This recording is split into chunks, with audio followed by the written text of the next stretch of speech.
KPM. Hai, Assalamualaikum warahmatullahi wabarakatuh dan salam sejahtera diucapkan kepada seluruh penonton Didik TV KPM. Anda bersama saya, Aiman Sufian Azman dalam Sukses SPM 2021.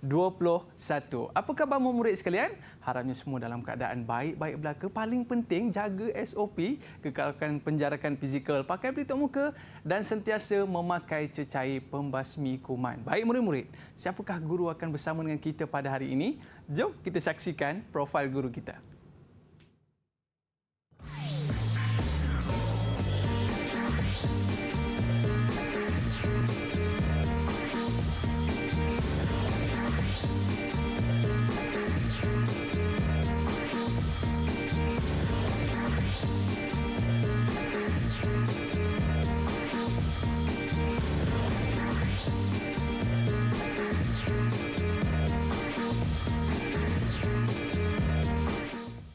Baiklah, kita bersama dengan Cikgu Malisa Zainul. Assalamualaikum, Cikgu. Waalaikumsalam, Aiman. Cikgu, apa khabar? Baik, Alhamdulillah. Nampak Cikgu cantik pada hari ini. Baik, Cikgu. Untuk segmen pertama ini, apakah yang akan Cikgu kongsikan dalam ekonomi kertas 2? Dipersilakan, Cikgu.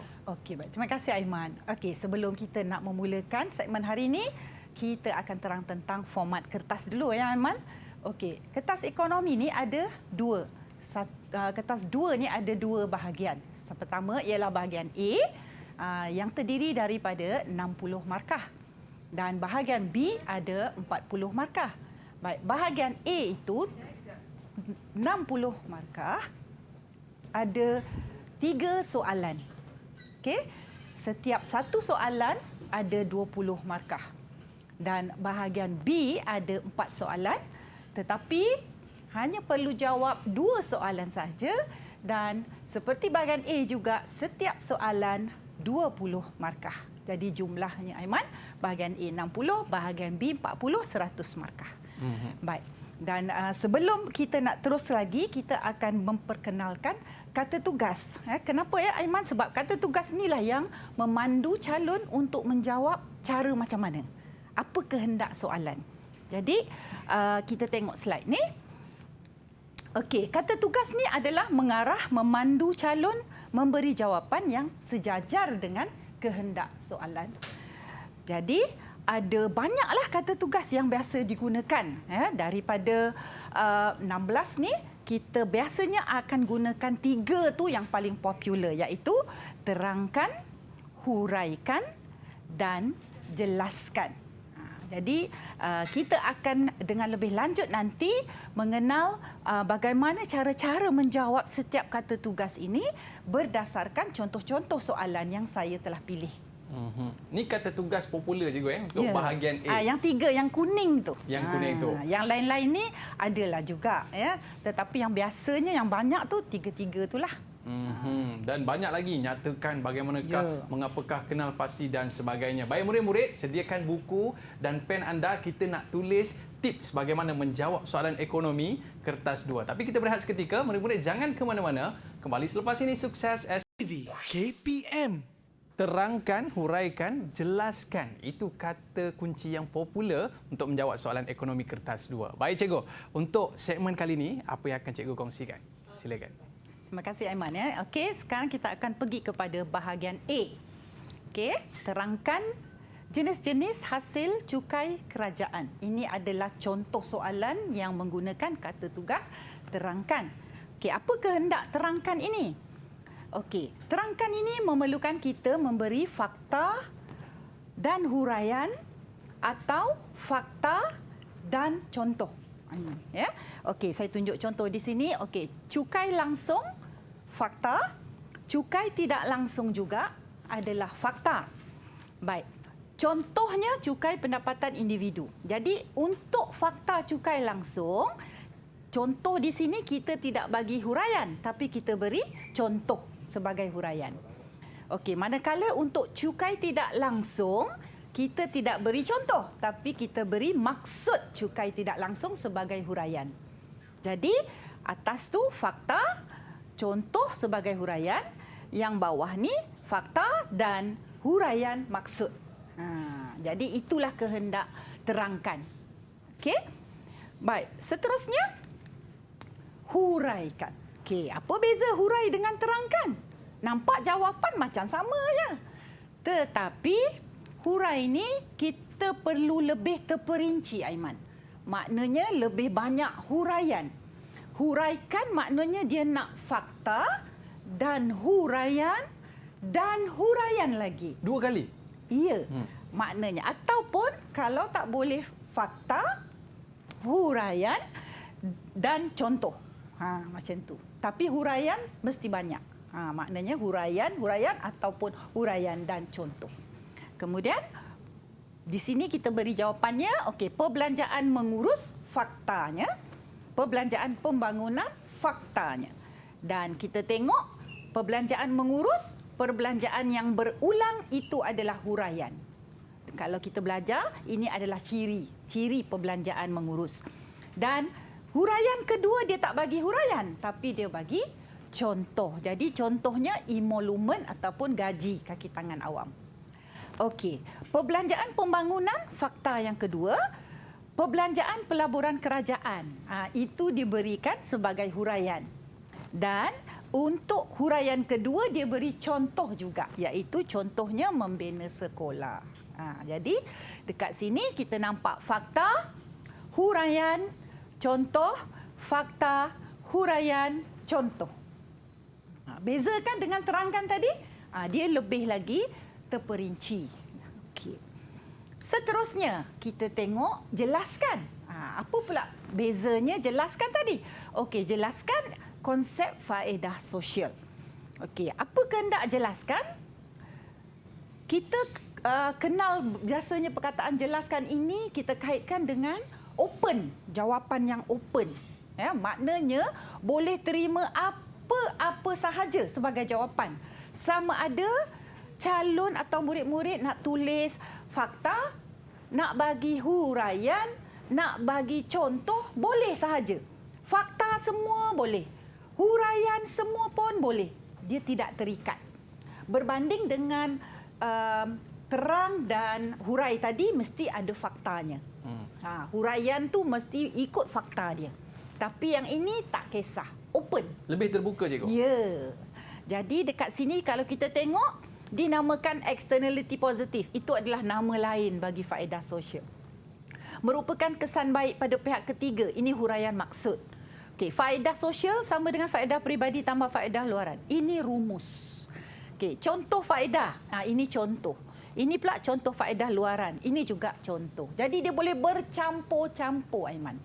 Okey? Salah satu, cikgu. Ya, jadi peluang untuk murid-murid di rumah untuk jawab dengan baik soalan jelaskanlah. Sebab apa-apa sahaja yang teringat, tulis. Boleh ditulis dan dapat markah. Okey. Baik, seterusnya kita pergi kepada nyatakan. Okey, jadi maklumat ni berkaitan dengan imbangan pembayaran. Okey. Jadi dia kata nyatakan jenis imbangan dagangan. Apa kehendak nyatakan ni? Nyatakan ni dia nak jawapan yang spesifik. Jawapan yang tertentu, iaitu dalam kes soalan ini dia nak jenis imbangan dagangan. Jadi dekat sini kita nampak ada banyak butiran. Imbangan dagangan, akaun semasa, modal dan keuangan, kesilapan, ketinggalan, aset reserve. Tapi untuk nyatakan jenis imbangan dagangan, kita hanya perlu tengok imbangan dagangan sahaja yang berkaitan.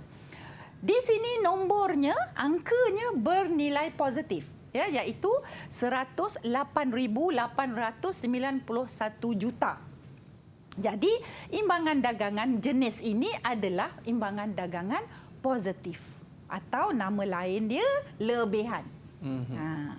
Jadi, kita nak hanya imbangan dagangan apa, jadi nyatakan beri apa jenis imbangan. Itu sahaja. Positif. Tidak, ya.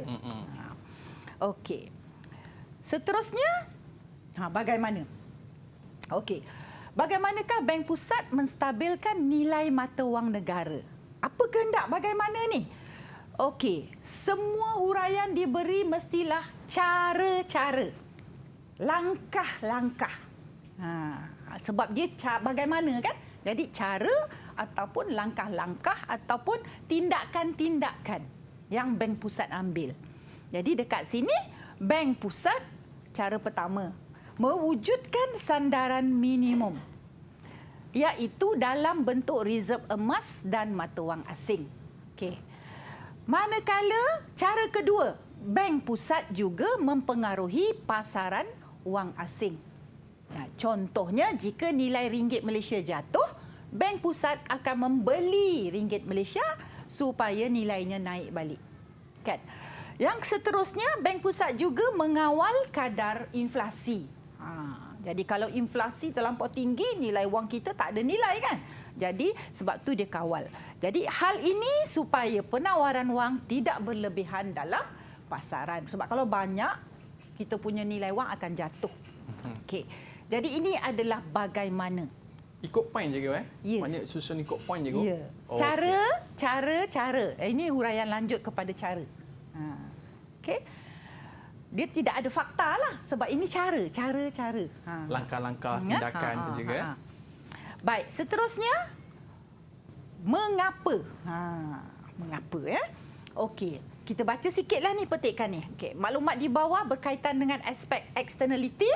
Timbalan Ketua Pengarah Penyelidikan dan Pembangunan Teknologi Dr. Muhammad Nur Muhammad Yunus berkata cadangan membina loji nuklear di negara ini masih pada peringkat kajian orang ramai.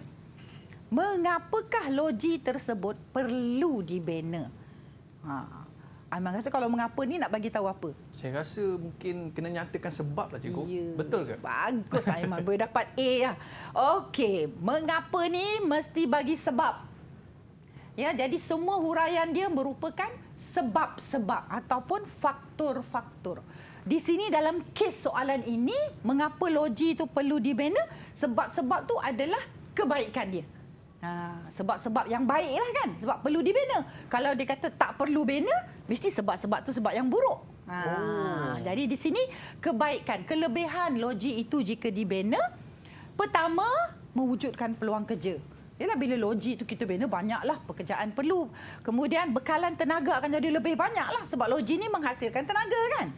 Kemudian bekalan tenaga akan sentiasa ada, tak putus. Meningkatkan taraf hidup. Dan 4, meningkatkan kecekapan dan produktiviti. Ya? Baik, so ini adalah cara-cara. Ini adalah sebab-sebab. Ya? Baik, seterusnya, hitungkan. Okey, baik. Hitungkan ini, kita perlu ada angka-angka lah. Jadi, kita baca sikit soalan ni lah. Okay, maklumat di bawah menunjukkan kos pengeluaran sebuah firma. Okey, untuk menghasilkan output ataupun produk sebanyak 40 unit, kos pengeluaran yang ditanggung ialah RM280. Apabila firma menambah output menjadi 50 unit, kos pengeluaran meningkat sebanyak 20%. Jadi dekat sini trik dia ialah dia tak letak angka tau. Dia letak persen, peratus. Jadi kena kira lah dari 280 tu berapa kenaikan berlaku terhadap kos pengeluaran. Ya? Okey, jadi dia kata hitungkan kos marginal bagi output unit ke 50. Jadi kos marginal ni maksudnya kos yang bertambah akibat dari pertambahan pengeluaran. Okey. Jadi dekat sini apa kehendak hitungkan? Hitungkan ni dia nak rumus jalan kerja jawapan. Ataupun ada setengah cikgu cakap rumus tu formula lah. Formula. Formula. Formula jalan kerja jawapan. Hitung ni maknanya mesti lebih daripada satu jalan kerjanya. Ya? Okey, jadi dekat sini perubahan jumlah kos bagi perubahan output rumus. Kemudian angka RM336 tu. Okey, macam mana dapat nanti? Sebab pelajar tadi dah tengok kan? Okey. Jadi kalau kita mengira selalunya jawab soalan ini saya suruh murid saya tuliskan di kertas lain, ya. Output kemudian jumlah kos. Okey, bila dia kata 40, jumlah kos 280. Bila naik kepada 50 output, dia kata kita tak tahu bertambah berapa kan? Betul. Tapi dia kata 280 naik 20%. Betul? Betul. Berapa 280 naik 20% ni? So, sama dengan 56 unit. Maknanya, perubahan ini adalah 56. Jadi, kalau kita nak tahu berapa jumlah kos pada 50 output, tambah je lah ni. Kan? Dapatlah dekat situ 336. Okey, dengan menggunakan rumus tu cikgu ya. Jadi dekat sini kita kena cari juga berapa perbezaan dia. Perbezaannya 10 sebab 50 tolak 40 kan. Jadi ini 10, ini perbezaannya 56. Jadi rumusnya begitulah. Jadi sebab tu bila kita perubahan jumlah kos kita tengok 336 tolak 280 bahagi 50 unit tolak 40 unit. Jadi 56 bahagi 10 jawapannya RM5.60. Maknanya kalau murid-murid follow rumus cikgu, maknanya mereka akan dapat jawapan. Ya, tapi cuma dia trik kat sini, dia tak bagi 336 ni. Dia bagi persen, naik berapa. Jadi kita kira dululah 280 darab dengan 20%. Dapat 56. Kan? Tapi untuk mengira kos marginal, ini kena bahagi dengan ini. Perubahan dia, iaitu ini tolak ni, ini tolak ni. Okey? Baik cikgu. Okey, jadi seterusnya kita tengok pula berapakah. Ada orang dia tak tahu, Aiman, dia kata hitungkan dengan berapa ni sama lah. Kira lah. Sebenarnya tidak. Kehendak tadi kan kita kata kehendak soalan. Jadi kehendak berapa ni tak perlu rumus, tak perlu jalan kerja. Dia nak jawapan terakhir satu je. Terus? Ya. Kalau murid nak buat di luar. Kalau murid nak buat di luar. Okey? Jadi dekat sini sekali lagi lah kita kira keluaran marginal. Marginal ni makna perubahan-perubahan. Kan? Jadi keluaran marginal, ya, satu lagi ni iaitu keluaran marginal untuk soalan seterusnya ya, keluaran marginal X ini kan. Jumlah keluaran 22 tolak 10. Jumlah keluaran perubahan bahagi dengan perubahan input. Jadi kita tengok dekat sini. Input tu buruh lah. Dekat sini buruh. Okey. Jadi dekat sini, dekat X ni perubahan jumlah keluaran 22 tolak 10. 22 tolak 10 bahagi input berapa? 2 tolak 1 je. Ya, betul Aiman. Bagus. Jadi sama dengan 12 bahagi 1 sama dengan 12. Sebab tu jawapan dia 12 unit. Jalan kira tak perlu cikgu? Tak payah. Okey, baik. Kira kat luar je. Lepas tu tulis jawapan akhir sahaja. Okey, terima kasih cikgu. Jadi ini teknik ataupun tips yang cikgu berikan, formula kena hafal dan memudahkan kita untuk menjawab soalan. Kita berehat seketika cikgu. Ya. Murid-murid jangan ke mana-mana, kembali selepas ini. Sukses SPM 2021 Pecutan. TV KPM. Anda bersama saya Aiman Sufian Azman dalam Sukses SPM 2021 dalam mata pelajaran Ekonomi Kertas 2. Baik cikgu, untuk segmen kali ini, apa lagi tips yang akan cikgu kongsi bersama dengan murid-murid kita di rumah sana? Okey, terima kasih Aiman. Baik, kita sambung lagi kata tugas bahagian A. Okey, bandingkan antara dasar fiskal dan dasar keuangan. Okey, bandingkan ni kena ingat baik-baik, kena ingat betul-betul. Sebab dia ada dua jawapan. Mesti ada dua jenis jawapan. Okey, yang pertama persamaan, yang kedua perbezaan. Okey. Baik. So, persamaannya di sini ialah digunakan untuk mengawal kestabilan ekonomi. Ya. Kedua, merupakan dasar makroekonomi. Ketiga, mempengaruhi kuasa beli atau permintaan agregat. Keempat, mempengaruhi penawaran wang dalam ekonomi. Habis, ini adalah jawapan pertama. Mesti ada dua tadi kan Aiman? Saya kata dua. Jadi ini jawapan pertama. Baik, jawapan kedua, perbezaan. Ya, okey. Perbezaan kita biasa buat dalam jadual. Ya. Dasar fizikal dirancang melalui bajet negara. Dasar kewangan dirancang oleh Bank Negara Malaysia. Tujuan mencapai pertumbuhan ekonomi mampan. Dasar kewangan, tujuan mengawal kestabilan harga. Dasar fiskal menggunakan alat iaitu kadar cukai dan perbelanjaan kerajaan. Alat dasar kewangan menggunakan kadar faedah atau reserve tunai, reserve berkanun atau syarat sewa beli dan surat jaminan kerajaan. Tapi cukuplah kita letak mana-mana satu pun alat cukup. Okey. Jadi saya ulang balik sekali Aiman ya. Untuk banding mesti ada dua jawapan. Satu persamaan, satu perbezaan. Ramai murid bila saya tanya, ingat tak apa banding dengan beza soalannya? Kalau saya kata bezakan dasar fiskal, dasar kewangan. Dengan bandingkan dasar fizikal dengan dasar kewangan. Sama tak? Mereka jawab, sama cikgu. Alah. Luluh hati saya, letih fras saya. Okey, jadi sekarang saya ingatkan sekali lagi. Banding dua jawapan. Persamaan, perbezaan. Beza je lah. Okey? Tapi kena ada 3 poin ke cikgu? Kena tak kisah, ikut markah. Oh, ikut markah. Kalau Baik. banyak, kita banyaklah. Kan? Okey. Jadi, lukiskan. Memberi persembahan berbentuk keluk atau graf bagi menggambarkan sesuatu perkara mengikut ukuran atau skala tertentu. Jadi, ini ayat-ayat skema lah. Saya buat yang kuning ni ayat tak skema. Ayat yang senang nak faham. Okey, satu mesti skala sekata.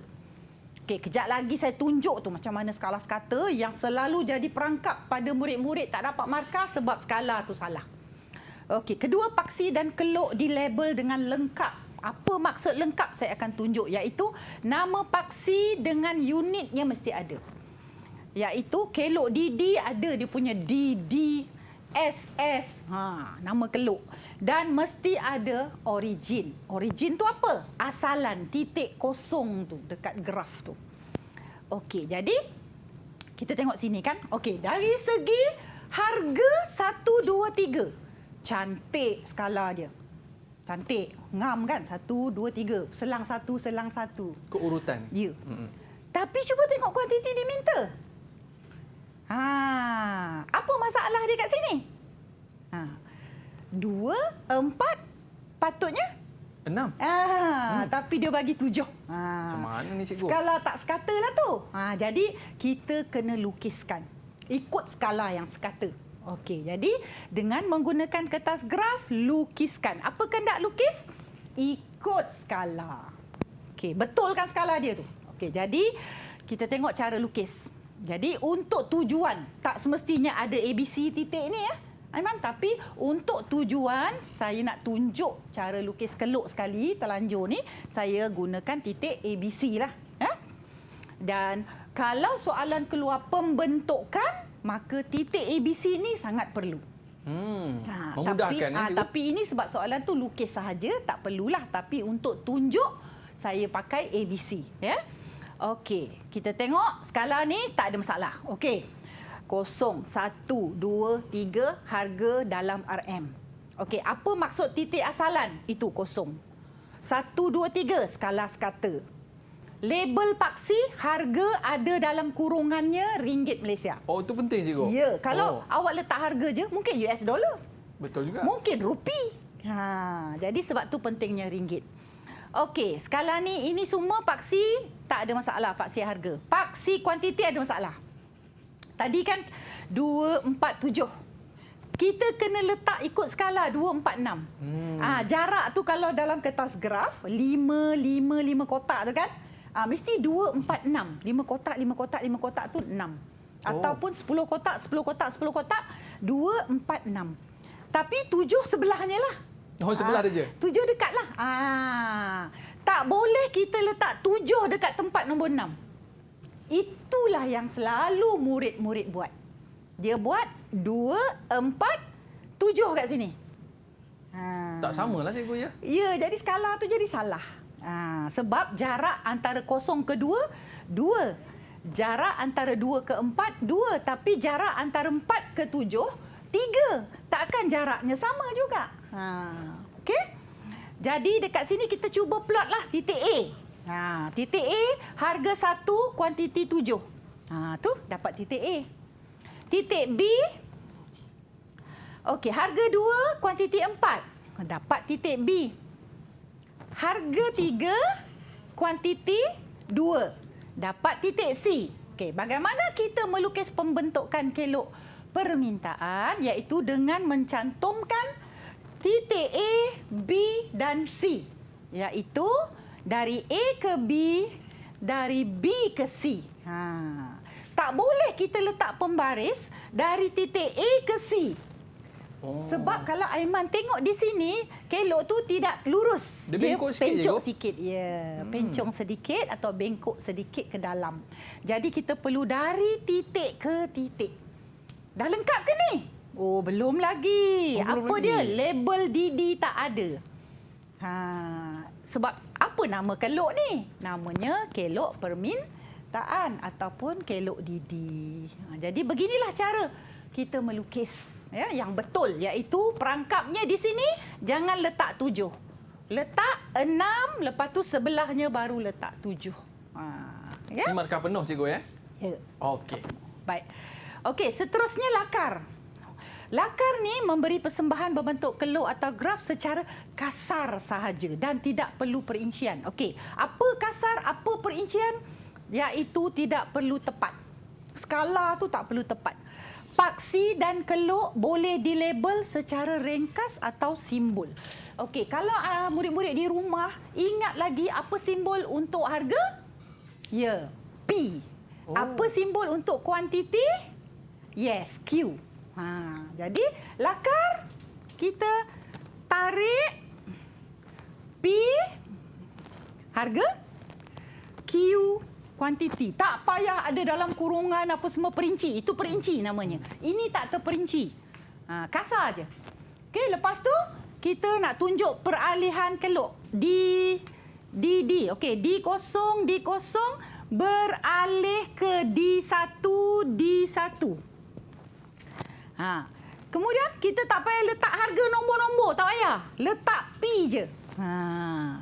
Letak P0, letak Q0, letak Q1, jadi kuantiti bertambah. Jadi ini yang dikatakan lakar, iaitu pakai simbol. Ini tidak ada skala. Dia tak perlu tepat, cikgu, Tak perlu. Ya? Lebih kurang sahaja. Ya? Okey, kalau misalnya nak letak nombor pun bolehlah. Mungkin kat sini 1, kat sini 2, lepas tu kat sini mungkin 3. Jaraknya tu jauh-jauh tak sama, tak apa. Lebih kurang. Macam tu. Baik. Jadi itu maksudnya lakar. Beza, ya. Okey. Seterusnya kita tengok bantuan rajah. Sebab tadi tentang rajah. Tapi itu rajah bahagian A. Sekarang kita pergi bahagian B punya rajah. Okey. Dengan bantuan gambar rajah. Jadi, untuk soalan ini mesti ada rajah. Ya, jangan jawab kalau tak tahu rajah dia. Jadi, jelaskan kesan situasi terhadap pasaran apa. Ya, jadi, biasanya soalan ini berdasarkan situasi. Biasa situasi itu petikkan akhbar ataupun situasi semasa lah. Ya? Okey, mesti ada gambar rajah keseimbangan pasaran. Okey, tunjukkan perubahan permintaan atau penawaran. Huraian perlu merujuk kepada gambar rajah. Okey. Sekarang kita tengok. Tadi cikgu ada cakap situasi kan? Okey. Jadi dekat sini apa jadi kepada pasaran? Jadi 3 benda. Apa jadi pada pasaran ni? 3 benda. Iaitu keadaan pasaran sama ada 2 je jenisnya. Lebihan DD atau lebihan SS. Atau keseimbangan. Kedua, harga pasaran naik atau turun. Ketiga, apa jadi pada kuantiti pasaran? Naik atau turun. Jadi, situasi itu pula apa efek dia kepada perubahan permintaan? Permintaan naik ke permintaan turun atau penawaran naik, penawaran turun. Di sini kalau permintaan yang berubah, ya, penawaran tetap. Kita ambil sebelah sahaja. Dan kalau penawaran yang berubah, permintaan akan tetap. Baik, sekarang kita tengok contoh. Wabak COVID-19 melanda Malaysia. Apa jadi kepada pasaran kit ujian ataupun test kit? Laku cikgu. Harganya? Harganya mungkin naik sikit. Ya. Okey. Sekarang kita tengok perubahannya kepada permintaan. Betul. Penawaran tetap bekalannya sama, tapi permintaan naik. Orang minta banyak, orang beli banyak. Jadi apa jadi kepada pasaran? Berlaku lebihan permintaan. Permintaan berlebih-lebihan. Jadi apa jadi pada harga tadi? Harga akan naik. Dan kuantiti akan dinaikkan juga. Sebab dia tak cukup. Jadi kita tengok rajah dia. Okey, ini yang saya panggil kelok Ultramentaro. Sebab dia macam ni, dia bersilang macam ni. DD dengan SS, ya. Jadi kat situ kita tengok D0 bersilang dengan S0. Ini adalah di pasaran, okey? Di pasaran. Jadi di sini kita tengok apa jadi tadi, permintaan naik. Permintaan naik, kelok DD akan ke kanan. Okey, bila kelok DD ke kanan, berlakulah apa keadaan yang berlaku? Lebihan permintaan. Ya? Jadi dekat I baru keseimbangan itu berlaku lebihan di bahagian bawah titik I1 tu, itu adalah lebihan DD. Jadi apa jadi kepada harga? Tengok harga naik daripada P0 pada P1. Kuantiti naik dari Q0 kepada Q1. Jadi itulah dia. 3 keadaan pasaran. Apa berlaku pada pasaran? 3 benda, iaitu apa keadaan pasarannya? Lebihan DD. Apa jadi pada harga? Harga akan naik, kuantiti akan naik. Cumanya saya ingatkan, kalau jawab menggunakan rajah ini, mesti rujuk P akan naik dari mana ke mana. P0 ke 1 ya, macam tu? Betul, bagus. Dan Q akan naik dari Q0 ke Q1. Ya, betul. Kena jelas cikgu Sebab kita kata dengan bantuan rajah. Janganlah kita ada rajah, lepas tu kita tak pernah rujuk langsung. Macam tu. Jadi ada rajah, kita gunakan rajah. Okey? Baik. So, itu saja. Begitu juga jika apa wabak COVID berakhir di Malaysia. Bila wabak berakhir, permintaan turun kan? Permintaan turun, keadaannya lebihan SS. Lebihan penawaran banyaklah barang. Harga akan turun dan kuantiti akan turun. Okey, jadi kita tengok kelok DD akan beralih ke kiri. Kelok DD beralih ke kiri, maka akan berlaku lebihan SS. Lebihan SS. Yes, lebihan penawaran. Banyak bekalan dia banyak. Jadi apa jadi pada harga? Harga turun. Macam durian kalau berlambak-lambak kat pasar malam tu murahlah kan. Dan kuantiti juga akan turun. Jadi harga akan turun, kuantiti akan turun, tapi ingat rujuk apa harganya, apa kuantitinya. Okey, baik cikgu. Jadi dalam kita nak melakukan perniagaan ni cikgu, kita kena belajar perkara ni untuk mudah untuk kita baca ekonomi semasa. Baik, murid-murid jangan ke mana-mana. Ada lagi tips yang akan cikgu kongsikan kepada kita. Kembali selepas ini. Sukses SPM 2021 Pecutan TV KPM. Alright, kembali bersama saya Aiman Sufian Azman dalam Sukses SPM 2021 dalam kertas ekonomi kertas 2. Baik, sampai pada segmen yang mencabar ni cikgu, iaitu berkaitan dengan bahagian B, soalan rubrik. Apakah soalan rubrik? Jom kita tanya cikgu. Silakan. Okay. Terima kasih Aiman.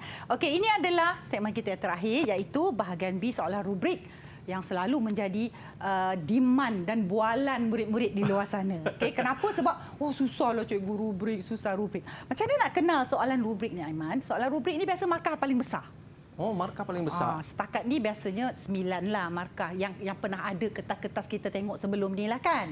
Okey. Jadi soalannya paling besar dan dia biasanya memerlukan jawapan yang respon terbuka. Maknanya apa-apa murid bagi, boleh bagi raja, boleh bagi pengiraan, boleh bagi konsep teori, fakta dan sebagainya. Okey, jadi soalan ni memerlukan pelajar yang biasanya matang juga menulis. Berani menulislah, ya.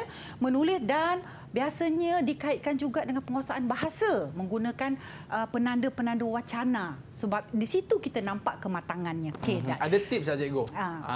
Kita tengok ni kata tugas dia. Baik cikgu. Okey, kata tugasnya ada 5 lah yang biasanya lah, ya.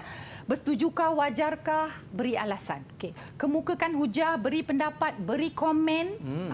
Okey, bincangkan dan bukti serta cadangkan. Jadi ini yang murid-murid takut bila buktikan, aku nak bagi bukti apa? Cadangkan, aku nak cadangkan apa? Aku bukan pakai ekonomi. Tak apa, jangan takut jawab. Okey, cikgu bagi kat sini tips dia. Tips dia. Satu, jawab ikut kata tugas. Macam bincang tu mesti dua bahagian, iaitu ada pro dengan kontra. Okey, kedua, jawapan terperinci dan mendalam. Maknanya huraian dia mesti banyak. Tak perlu banyak fakta. Okey, ketiga, jawapan bukan 100%, bukan 100% daripada buku teks. Maksud dia bukan hafal-hafal saja. Mesti berfikir. Empat, berani beri pendapat. Terutamanya membangkang. Kalau rasa benda tu penyataan, ini macam tak betul, tulis kenapa dia tak betul. Okey, kemudian beri jawapan yang merentas tajuk atau fakta dari pelbagai tajuk. Maknanya kalau perlu soalan tu adalah tajuk 5 misalnya kan, peranan kerajaan. Tapi kalau boleh ambil daripada tajuk form 4, masukkan jawapan. Mana yang bersesuaian. Tak kisah mana-mana tajuk. Kemudian beri contoh semasa dalam kehidupan seharian. Beri sokongan rajah dan pengiraan. Ini cikgu cakap tadilah. Bila sesuai nak bagi pengiraan, bagi. Sesuai nak bagi rajah, bagi. Kemudian beri kesimpulan atau cadangan jika perlu. Baik. Perkara yang tak patut dibuat, patut dielak lah. Patut dielak. Tak patut buat. Okey, meramal atau spot tajuk. Kenapa tadi? Sebab cikgu cakap banyak soalan merentas tajuk. Jadi kalau awak duk harap benda tu soalan daripada bab 1 je, memang tak boleh lah. Bab 1 kemudian dia kait dengan bab 3, dengan bab 5. Okey, yang kedua, mengulang-ulang fakta atau huraian dalam jawapan. Cikgu bagi contoh. Apa fakta ulang-ulang? Contoh, okey, yang pertama faktanya ialah peluang pekerjaan. Buka peluang pekerjaan. Tiba-tiba jawapan huraian tu ialah kadar pengangguran turun. Memanglah bila dah peluang pekerjaan, kadar pengangguran. Lepas tu bawah tu ulang lagi. Ramai penduduk dapat kerja. Aduh, ulang lagi. Kerja je. Itu jangan berulang-ulang. Walaupun ayatnya lain tapi maksud dia sama. Okey. Kemudian menjawab soalan yang lebih daripada arahan yang diberi. Jadi bahagian B saya kata ada 4. Jawab 2 je. Jangan jawab 3 atau 4. Semangat cikgu.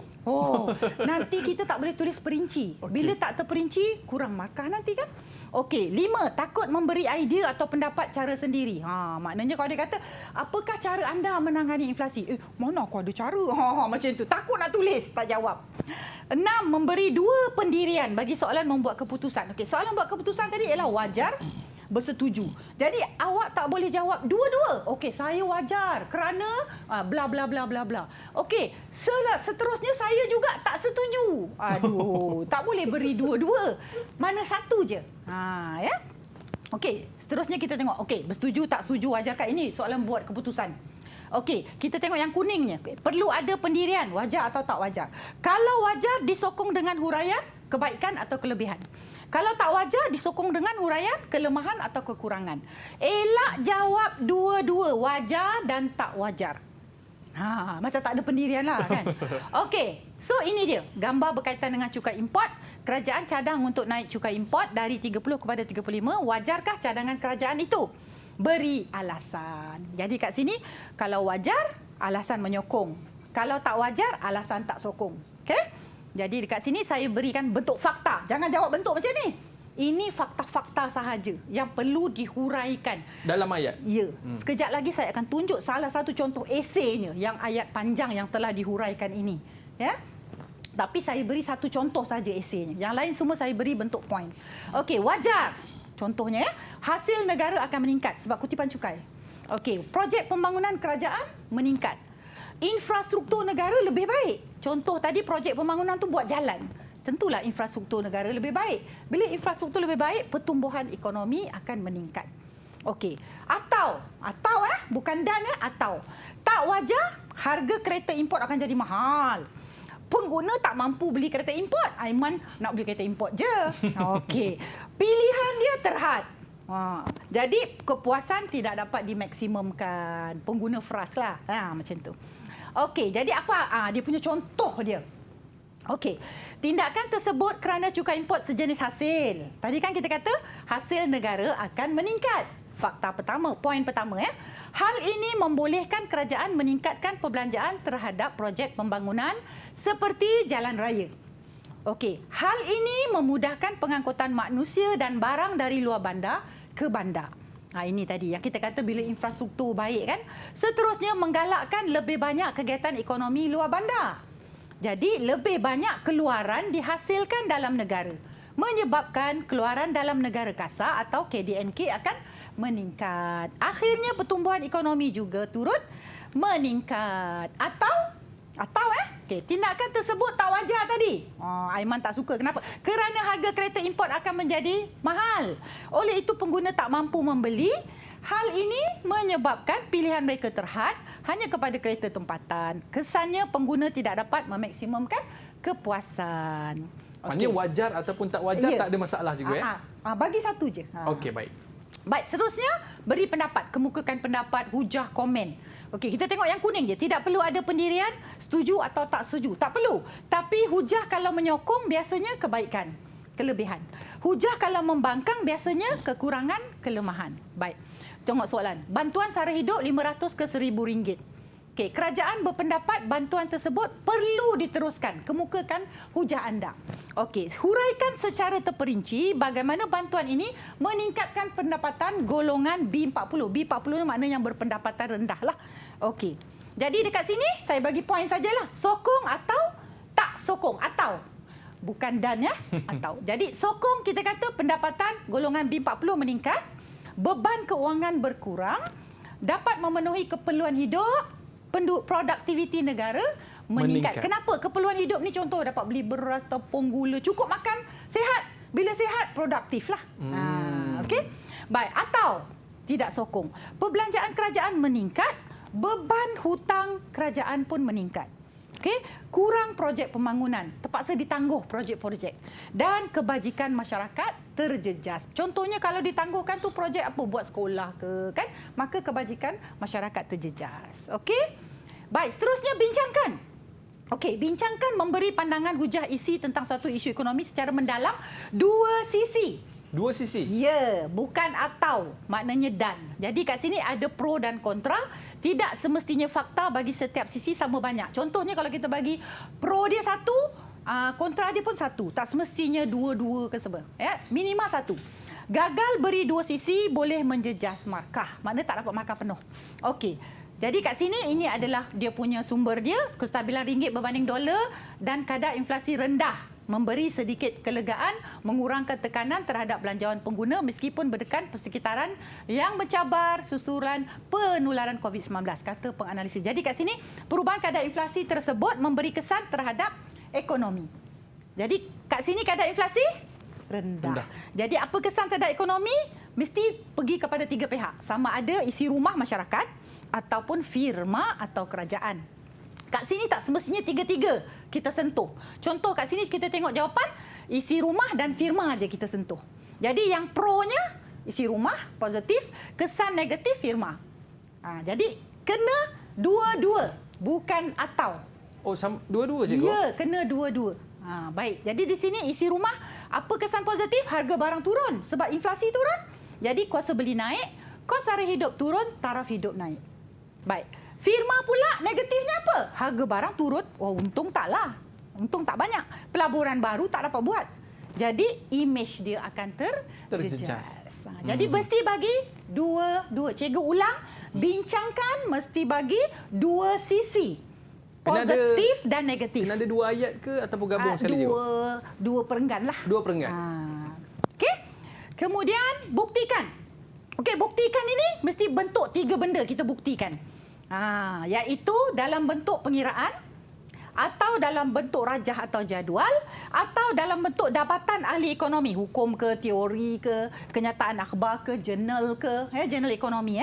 Jadi dekat sini bukti ini yang selalu budak takut, murid-murid takut. Kenapa? Sebab tak tahu nak buktikan macam mana. Jadi kita akan apply saja apa-apa yang kita pernah belajar sebagai bukti. Maknanya jangan ikut tajuk dah. Ambil je mana-mana tajuk. Baik, seterusnya soalan. Okey, peningkatan upah mampu meningkatkan taraf hidup keluarga. Buktikan. Jadi kalau orang tanya, betul ke kalau upah naik, taraf hidup naik? Wah, macam itulah orang tanya bahasa mudah kan? Tak semestinya. Jadi kita buktikan. Okey, buktikan jika upah benar naik, taraf hidup naik. Beri huraian terperinci tentang teori upah benar, hubungan antara upah wang dengan harga purata barang dan kesannya terhadap taraf hidup. Baik, kita kena tahu kat sini, bukti dia ialah upah wang naik, taraf hidup naik dengan syarat purata harga barang tak naik. Oh. Betul? Kalau kita punya gaji naik dari 1,000 ke 2,000 tapi harga barang naik.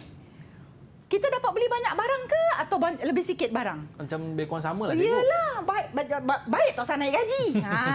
Macam itulah. Jadi di sini kita kata upah wang naik dan purata harga barang tidak berubah. Barulah upah benar akan naik. Upah benar maksudnya jumlah barang yang kita dapat beli. Boleh shopping lebih sikit. Ya, betul. Jadi ini kena bagi bukti pengiraan. Bukti pengiraan, okey. Kemudian keperluan hidup dapat dipenuhi sebab upah benar naik tadi ni kan. Dan dah dulu tak mampu beli handphone kehendak, sekarang dah boleh beli handphone. Jadi kehidupan lebih selesa atau taraf hidup meningkat. Kita berjayalah buktikan dengan pengiraan. Okey? Baik. So, itulah sahaja yang cikgu nak bagi. Yang last kali ni cadang. Okay, cadangkan ni ialah bagi apa-apa sahaja cadangan tetapi mesti beri huraian.